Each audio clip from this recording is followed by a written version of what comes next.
हंगाम 2026-27च्या ऊसाच्या एफ.आर.पीत प्रति टनामागे 100 रुपयांची वाढ करून ती 3,650 रुपये करण्याचा निर्णय केंद्र सरकारने मंगळवारी घेतला आहे.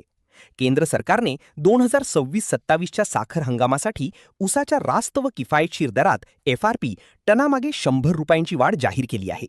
त्यामुळे आता 10.25% साखर उतार्यासाठी ऊसाची एफ.आर.पी 350 रुपये प्रति क्विंटल निश्चित करण्यात आला आहे. पंतप्रधान नरेंद्र मोदी यांच्या अध्यक्षतेखाली झालेल्या केंद्रीय मंत्रिमंडळ बैठकीत हा निर्णय घेण्यात आला. केंद्रीय माहिती व प्रसारण मंत्री अश्विनी वैष्णव यांनी पत्रकार परिषदेत ही माहिती दिली. त्यांनी सांगितले की साखर उतार्यात प्रत्येकी 0.1% वाढ झाल्यास एफ.आर.पीमध्ये प्रति क्विंटल 0.56 रुपयांनी वाढ होईल.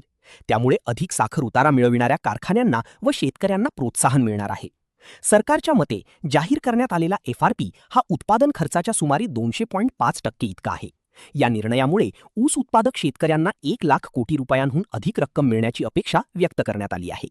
प्रतिटन 3,650 रुपये हा दर 10.25% साखर उतार्याकरिता असेल.